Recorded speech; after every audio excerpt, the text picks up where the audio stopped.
everyone. I was about to say good evening, but just hello and welcome to the Pittsburgh Sports Castle Podcast.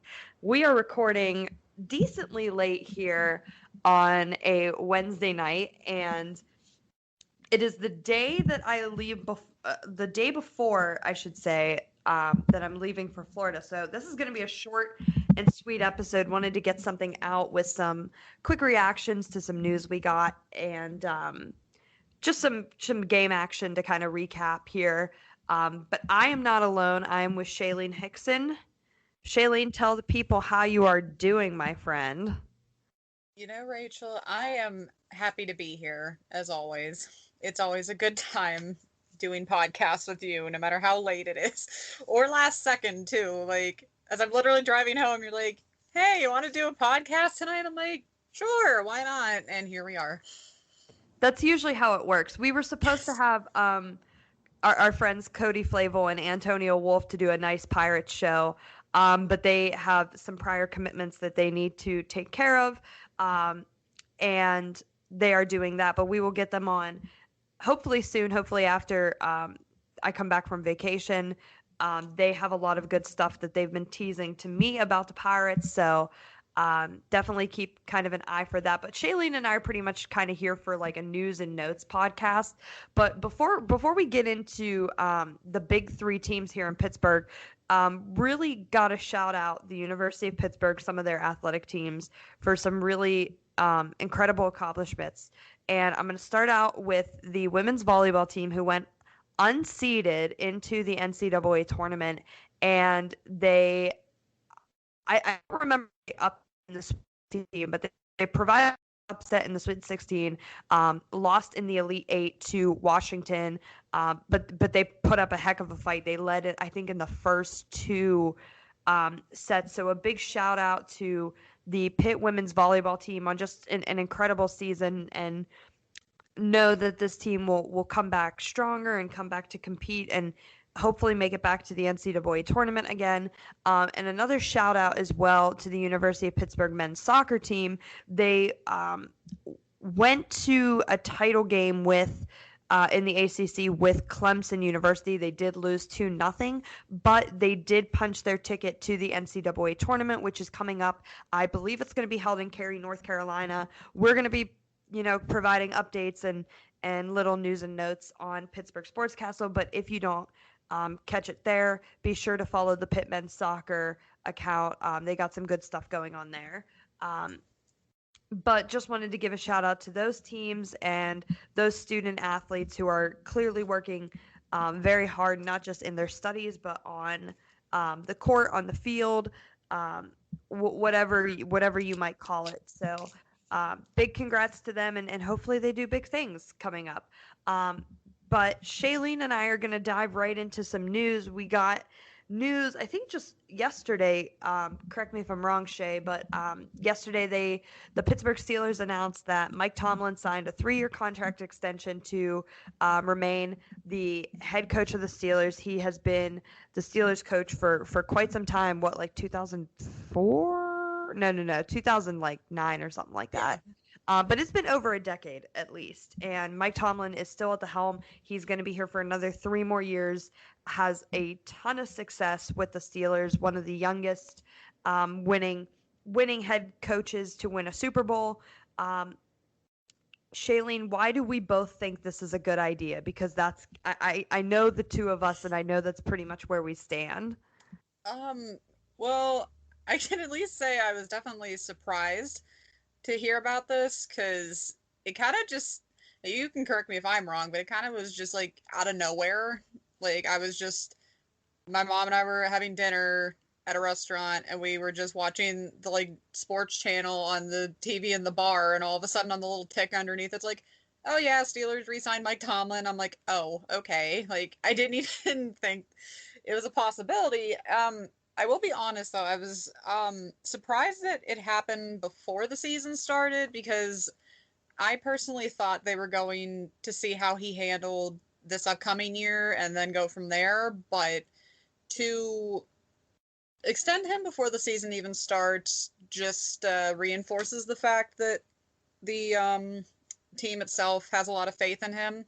And I know a lot of the fan base does not share that same sentiment. They probably weren't too happy about this because, and it's tough because you can see both sides of it. Yeah, he's never had an under 500 season with the Steelers, but in the same token, there have been several seasons in recent years where we should have done a lot better. And especially in the last few years, we start hot out of the gate, and then all of a sudden, once you move into December and January, all of a sudden the Steelers forget how to play football. And after a while, you can't really blame the players anymore because it's not always the same players. You kind of have to look at the same constant year after year, and that is the coaching staff to a degree. So I'm honestly not mad about it though, but I feel like depending on how this season goes, he might be in the hot seat, he might not, but I think this just clearly shows that the Rooneys have a lot of faith in Tomlin, and they're not one to just quickly get rid of a coach. We're used to long tenured coaches in Steelers history, so this honestly did not. After the shock of initially seeing it happen, I was just not surprised after a while because I knew they weren't going to really want to get rid of him until he basically forced their hand. Yeah, I think you hit the nail on the hammer by saying the Steelers are I keep wanting to say club, but they're a team. They are football, a team. Rachael. Yeah, well, football, Shalene. American football, not yeah, football. American football. There you go, much better. Yeah.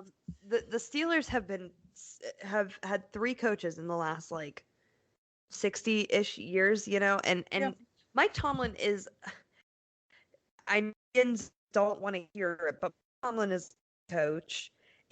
I really truly think that he has handled some very difficult personalities very well. Mm-hmm. Antonio Brown, Martavis Bryant when he was here. I'm going to say it, Ben Roethlisberger, Le'Veon Bell. Those type of situations. I think he handled them very well, to the best of his ability that he could. Because at the end of the day, he's not their babysitter. They're all grown men, and yada yada yada. But I think the only reason that I'm not shocked that it happened, and this is kind of me theorizing, but the only reason that I'm not shocked that it happened before the season is because of Ben Roethlisberger. I think everyone knows that this is, and last year should have been his last year.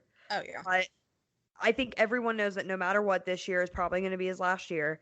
And they wanted to give Mike Tomlin more than just 1 year because Mike Tomlin and Ben Roethlisberger have been together Mike Tomlin's whole career in Pittsburgh, right? Yeah. So they want to know, well, what can you do with drafting another quarterback, or, bringing in a different quarterback into your system and whatnot. So I think that's the only reason why I'm not surprised about the length and the timing of when it happened. That's just me theorizing, though. We haven't potted in a while, and I totally forgot about this too. But any reaction to James Conner going to the Arizona Cardinals, who I keep having to remind myself that they also now have J.J. Watt? Yeah. I honestly wasn't surprised because I knew we weren't bringing him back.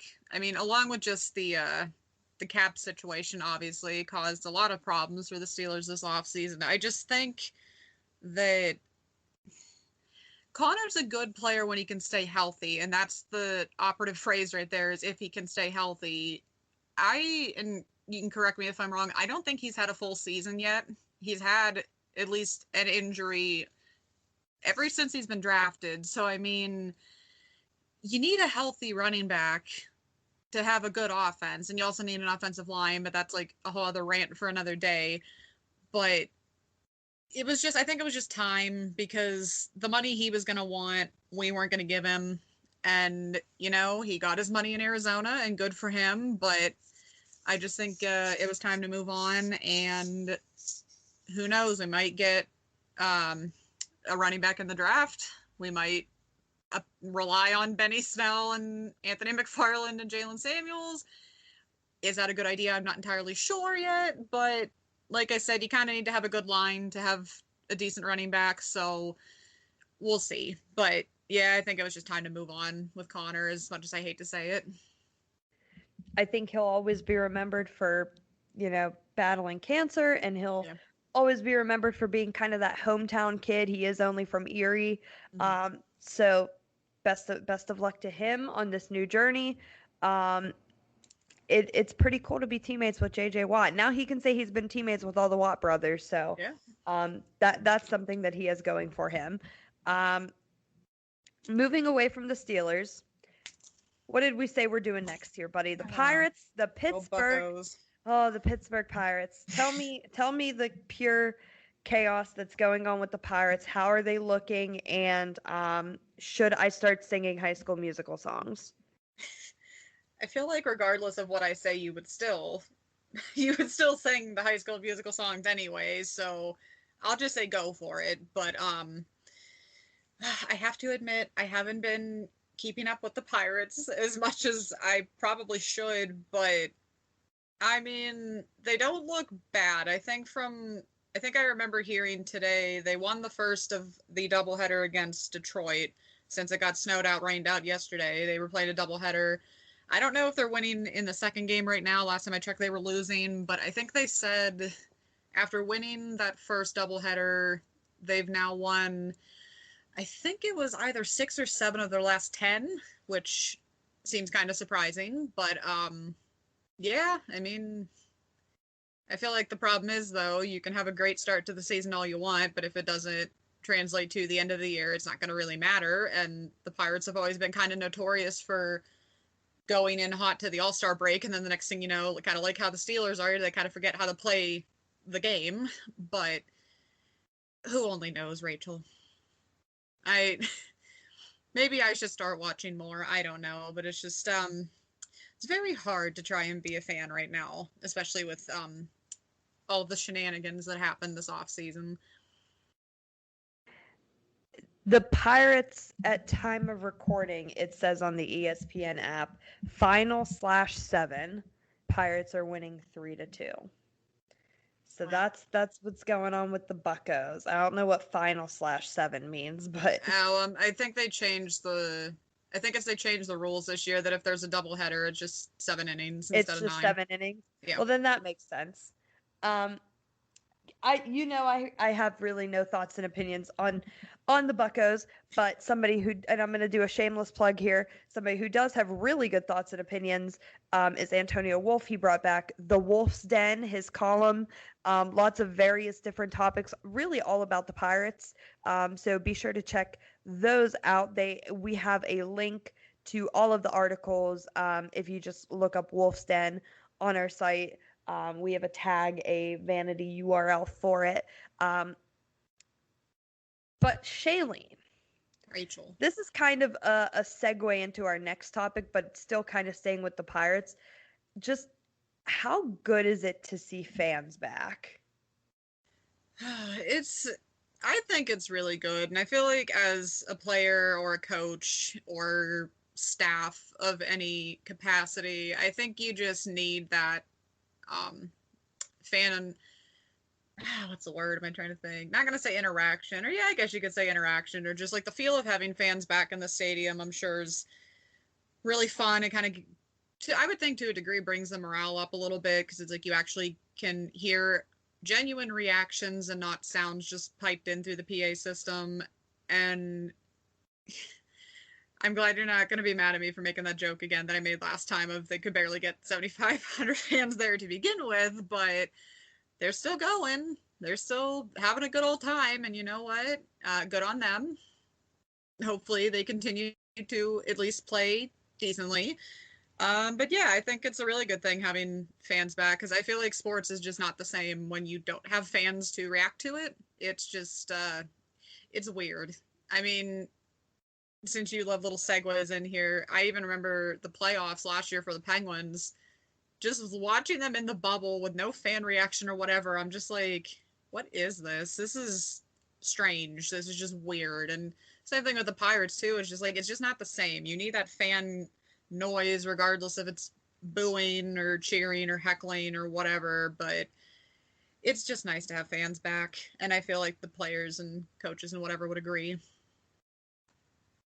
The Pirates coming up, they play the Tigers tomorrow, or for those listening today, because this episode will be up on Thursday. So they play the Tigers for their last game of the series today. Then they go on to play the Twins, the Royals, and then the Cardinals to kind of close out the month of April.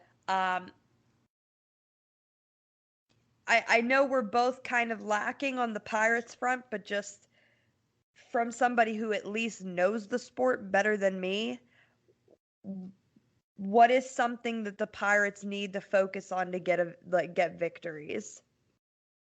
Oof. Let me put my A thinking. Lot, right? Yeah, I know. I need to much thought. From what I've seen, it looks like the pitching needs to be a little more consistent. I think, especially from what I've seen, Mitch Keller is not doing so hot. So I feel like once you get the rotation as a whole a little more consistent, I think that would help. You always got to keep the offense going with the bats. So it's like you need to have players that can actually hit the ball and not strike out all the time and actually make plays and just not screw up on the simple things. Like, simple mistakes will sink a team faster than you could, like, blink or whatever. So, yeah, I think just keep a consistent, clean game. Pitching, remember how to hit the ball. And I think they should hopefully be fine. But it's the Pirates, you never know. This is a newsy kind of note thingy. How cool was it to see Joe Musgrove pitch a no-hitter? That was pretty freaking sweet. He always seemed such a guy. When he left Pittsburgh, he penned a very nice, genuine letter. Seems like a really good dude. San Diego's his hometown, I think. Yeah. That was pretty freaking cool, right? Yeah, and I honestly wish we could have kept him. I feel like we say that about like 3 guys every year, but having him in the rotation would have definitely helped, I think. But I honestly wasn't surprised because I feel like you have these pitchers that come in to Pittsburgh who are pretty good and they kind of play average to, at best, I don't know, slightly above average. And then all of a sudden they leave and now they're like Cy Young contenders. And it's like, you start to wonder a little bit if maybe it's not the players, it might be the pitching staff we have here. And yeah, I feel like we could save that rant for another day. That's another Pittsburgh sports rant that I don't want to waste too much time on. But yeah, good for him. I'm not surprised in the least, because when you actually let the pitchers pitch the way they are comfortable with pitching, good things actually happen. Who would have thought? Good things happen when you let the players play, right? Right. That's right. Right. Before we get into the Penguins, it's not a Pittsburgh Sports Castle podcast unless Rachael gives her Riverhounds update. So the Riverhounds are in preseason. They did get their regular season schedule. And the only reason why I want to bring up the Penguins is I want to tell not the Penguins, the Riverhounds, is I want to tell a very small story. I write for another website. I'm a senior editor at Last Word on Soccer. And Shalene, there is a club in MLS named FC Cincinnati. And FC Cincinnati used to play in the USL, and when they played in the USL, they were really, really good. Like, they won the league at one point. They made the final. They were, like, in the USL for maybe 3 years, and they were just playoffs every year, going deep into the playoffs, really, really good. So they get to MLS. Awful. Like, literally their first 2 years, last place, they it's just no bueno, right? Yeah. So me coming from the USL and them having that rivalry with Pittsburgh, I was like, yeah, I've seen FC Cincinnati enough to have an educated guess on the team, right? And so when we would do our MLS season preview podcast over at Last Word on Soccer, my 2 friends on the pod, my fellow co-hosts, Matt Pollard and Daniel Sperry, I was like, all right, guys, for the first 2 years of FC Cincinnati's existence, I was like, FC Cincy's going to make the playoffs. They're going to make the playoffs. They're going to make the playoffs. They're going to be great. So then the first year when they weren't, I was like, you know what? That's their freshman year. That's fine. It's warm-ups. Yeah, it's just a warm-up. They were getting their toes wet. They were kind of feeling MLS, and then the next year they're going to be on fire. Right? Wrong. Totally wrong. They were in the last place, and so, Dan and Matt were joking around with me a couple weeks ago before we recorded our season preview pod, and they were like, "Oh, Rachel's going to pick FC Cincinnati again, and they're going to suck." And I was like, I said to them, I said, "Listen, FC Cincinnati, an MLS team, is playing the Pittsburgh Riverhounds, a USL team, in a preseason friendly." I said, if the Riverhounds, I swear to God, if the Riverhounds beat them, not only should the Riverhounds be in MLS, but I am not picking FC Cincinnati to make the playoffs. So the Riverhounds won 2-0 in that preseason game. I sent the score to my friends, and that same day, Dan had tweeted something like, "Oh, FC Cincinnati couldn't even get a result against the Riverhounds," and I was like, "Easy, bro, Seriously, easy." listen. But it was pretty great. But the Riverhounds still in preseason. They lost to Louisville City FC just a couple days ago, 2-0. But that's always been kind of their Achilles heel, playing against Louisville. But I had to share my little notion about the Riverhounds with you. So thank you for appeasing me in that, Shalene. No problem, Rachel. Oh, but we almost forgot, Rachel. We almost forgot. A certain former Pirate retired today, too. Oh, yes. Excuse me. Shalene, Neil Walker. What's your favorite Neil Walker memory? Oh, boy. It's been so long, Rachel. It feels like ages ago. I feel like at least the memory I remember the most was, I feel like it was, what year would that have been? It would have had to have been maybe 14. It was either 14, maybe 13 when Walker had that walk-off home run at home in opening day. I think it was against Chicago. Hold on. All right, we got to look this up. We're looking this up live on podcast. I want to make sure I get this correct. I want to be politically correct here. Let's see. That was April 1st, 2014. Yeah, I remember that one. That was the best one I can remember. Obviously, he's had so many more.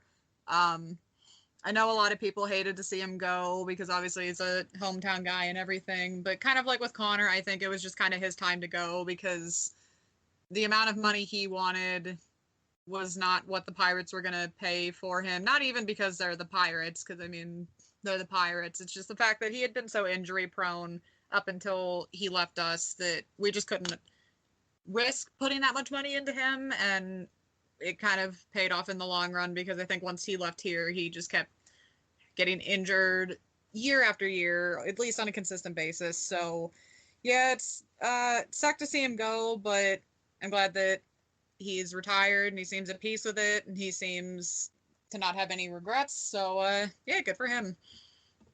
And good for him for going out on his own terms. Yeah. That's huge, especially in professional sports when injuries can, send a person into retirement a little more premature than that athlete would want. To your favorite area. Oh boy. What's going on with the Penguins and should we rename the Penguins to the Pittsburgh Bonkers or something like that? I think it would be more fitting to name them the Pittsburgh Heart Attacks because, oh boy, that game yesterday was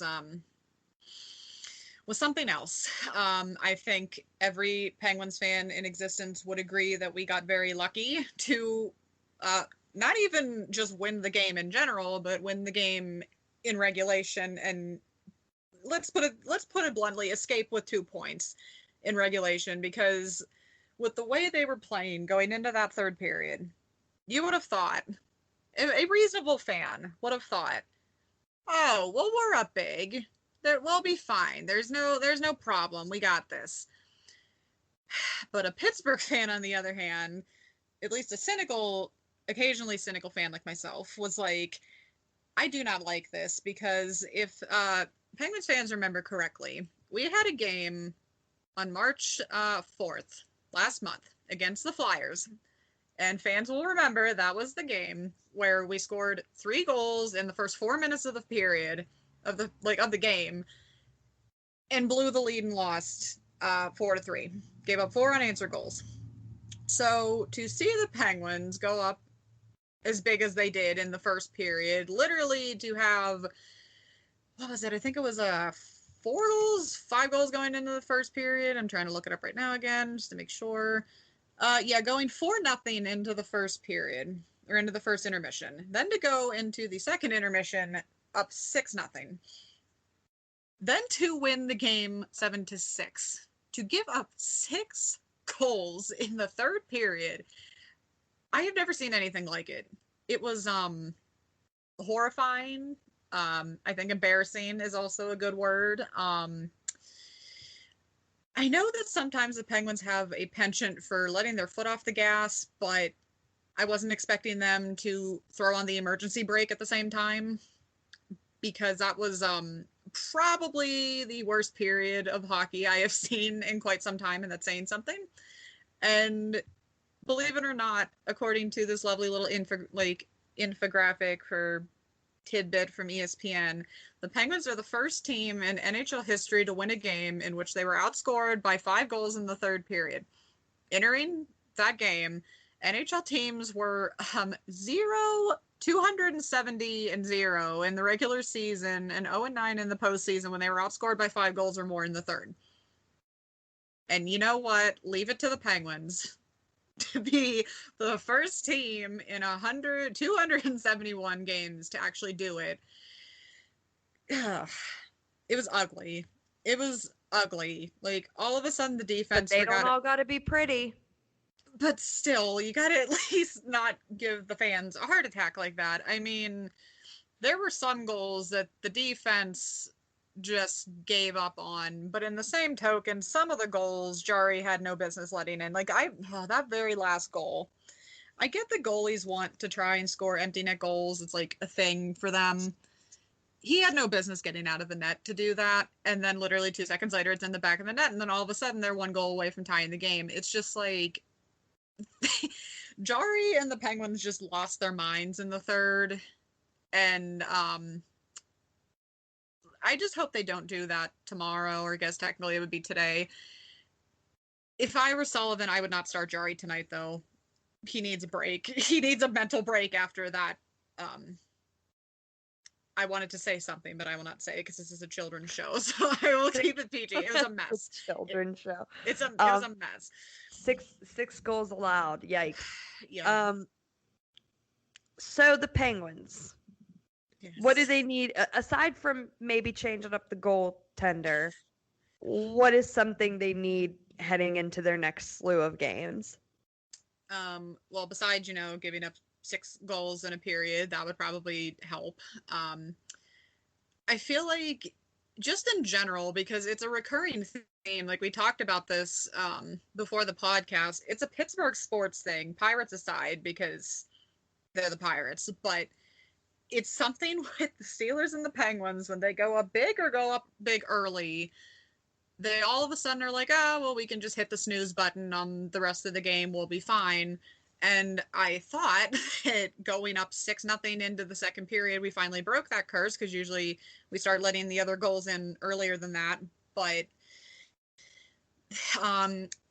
we need clearly better goaltending than the third period. So that's why I think I would not be surprised to see Sullivan start to Smith today, and probably next game, maybe, depends on how he does.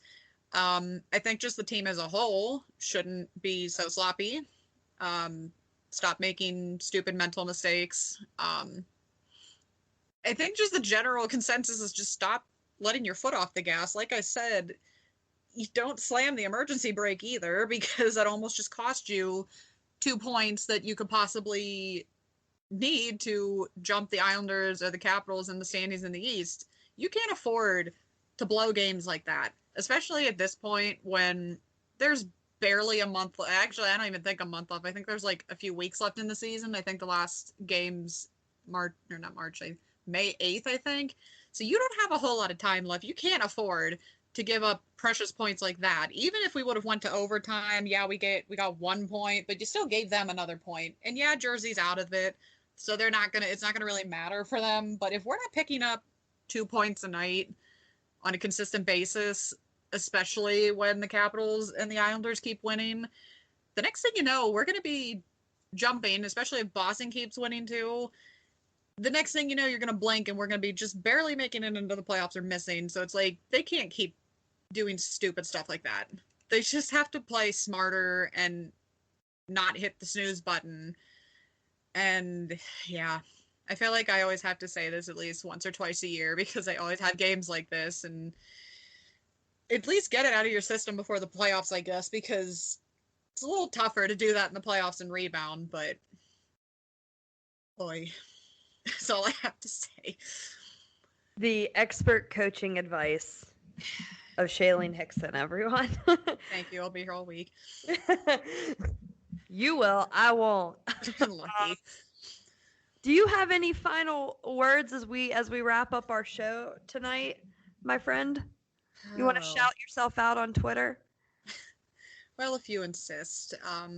Our lovely readers and listeners can follow me on Twitter at ShaleneHixon21. If you do, you'll see a variety of different topics on my Twitter. You'll see, obviously, sports. You'll see wrestling and music, video games. It's a whole bunch of different things jumbled into one mess of an account, but I'd like to think it's entertaining sometimes. Rachel, could you vouch for me? I think maybe it's, I don't know if it is or not. I have no comment. Okay, Rachel. I see how it is. I'm kidding. You room with somebody for a few years, and all of a sudden they change. You think you know a guy. You think you know a pal. You think you know a guy. I forgot to shout out to Joey is going to be writing a very what's the word I'm looking for?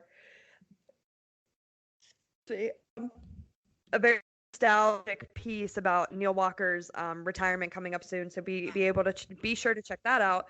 Lauren Alexander, once he finishes finals week, he's a student up at Slippery Rock, so good luck to him this week with that or whenever that's upcoming for him. He's going to have kind of like a shopping list almost for the Pittsburgh Steelers, so be sure to check that out. Lots of good content coming your way from Pittsburgh Sports Castle. I'm on Twitter at Rachael Kriger. You can get all of my hot takes.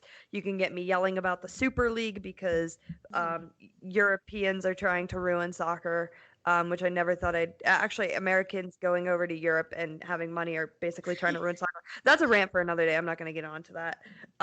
But be sure to check us out on Spreaker, on Spotify, Apple Podcasts, Deezer, the whole 9 yards.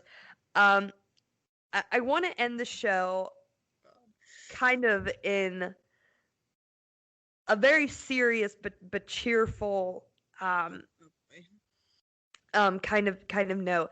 I talked to Joey about this, and I told him, Joe Sinello, our other founder of the website, and I said, Joe, I got to speak my mind. I'm going to write something. I'm going to put it on paper, but I really just need to talk about the Chauvin verdict and about the Chauvin trial. Mm-hmm. And I want to be as honest and just vulnerable here too. I'm a person of color. I'm Middle Eastern, I'm Turkish and Iranian. I'm a person of color along with a Russian ancestry. And I have, like many people in this world, I have friends who are Black. I see the Black community. I hear the Black community. I respect the Black community. I am 1000%. You will always hear me say Black Lives Matter because they do. Black Lives Matter. And I cried yesterday when the verdict was read. Tears of joy. I was in my apartment. I was like, I was getting antsy because they said that the verdict was gonna be read between what did they say, 4 and 5 Eastern time, something like that. And I was like, oh my gosh, like this verdict better be read soon because I got to get going to soccer practice. So I'm standing at my kitchen table and the verdict gets read and I just start crying. And I called my friend who I write with at Last Word on Soccer. I messaged him, Trevor, and I just told him I love you. And it was just a really special moment. And, you know, Shalene knows this. A lot of people know this. I'm very religious. I'm very tied in with my Catholic faith. And I went to church yesterday and Monday before work, like I do every day. And I sat in the pew, and all I did was say, God, let justice be upheld. I'm not here to tell you how to believe. I'm not here to tell you what side of the political spectrum you should be on. I'm just here to tell you that justice, I believe. I can't speak for every member of our podcast team. I know I can speak for Shalene here because we've had conversations about this, but justice was upheld, and we have a long way to go. And what it comes down to is that we need to love each other. We all need to just love each other and respect each other, and we just need to be there for each other, especially now more than ever for the Black community and for our Black friends who are watching people that look like them die. And it's uncomfortable. These conversations are uncomfortable. They're very tough, but they need to happen. So I just kind of wanted to share my viewpoint on that and kind of end the show on that. I am, you know, putting a notice. I don't speak for everybody on our team. I'm sure I've seen a lot of social media reaction from people on our team about the verdict. And I just know that members of our team, we love each other no matter what race, color, sexual orientation, no matter what. Our team has a lot of love for each other, and I always tell them that I love them and I appreciate them, and I want them to be able to feel the same about everybody around them. The end of the day, folks, gotta love and respect one another. So for myself, for Shalene, this has been the Pittsburgh Sports Castle Podcast, and we will see y'all when I get back from vacation.